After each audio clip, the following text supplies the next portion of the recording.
go to Larry Heather, please.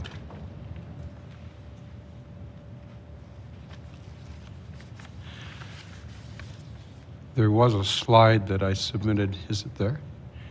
There we are. Okay, I'm a resident, homeowner in Ward 11, Courtney Brannigan's ward.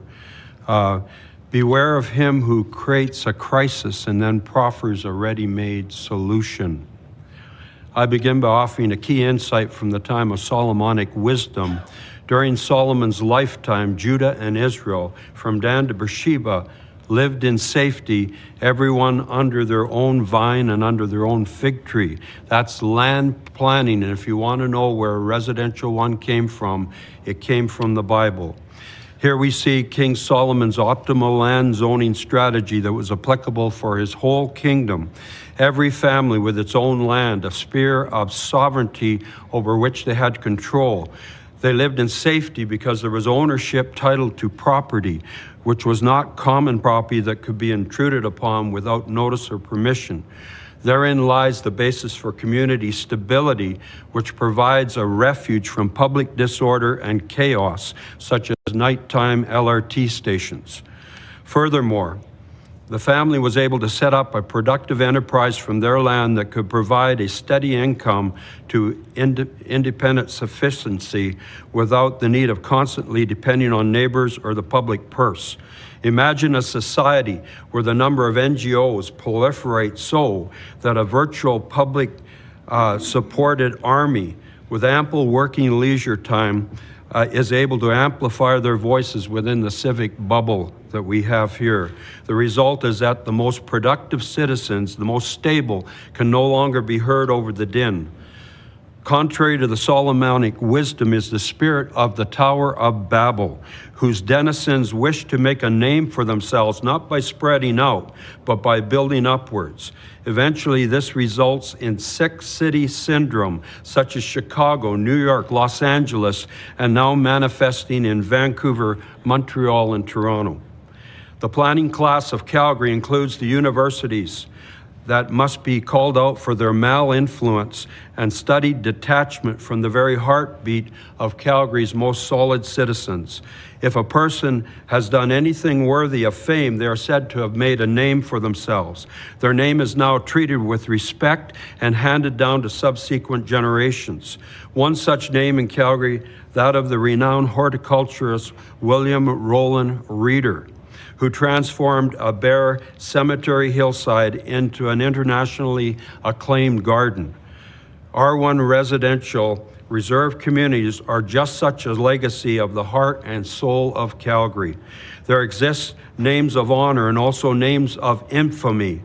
If one lives a life of ill repute, he may earnestly desire that his name be forgotten, but alas, the stigma of disgrace is indelibly stamped on his or her name. What kind of legacy are you going to inherit in the history books? Do not be surprised you're going to cause irreparable damage to the fabric of this city and make it a place not worth living in. This is a direct attack on the most stable and productive sector of the citizens of Calgary, and we will not forget what you are attempting to do. Do not prostitute Calgary's future to federal pimping programs planned by those who are proven to be of ill repute.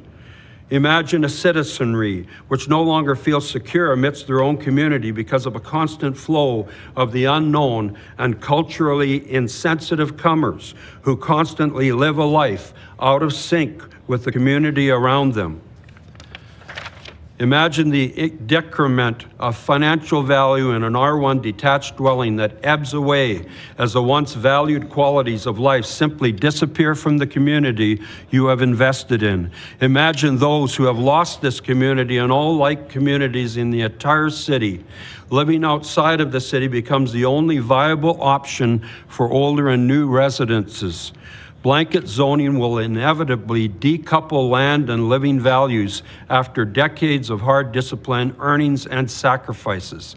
The families that are outgrowing a condo or a rental are robbed of a most desirable tier of living to which they would have aspired to.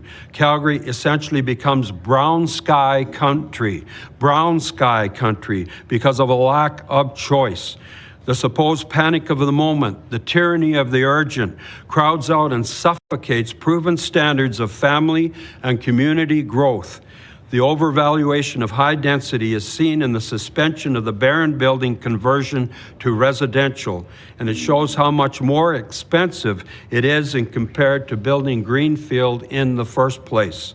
Reconversion of the core must be in response to market demand and market financing, or its subsidy will lead to certain bankruptcy.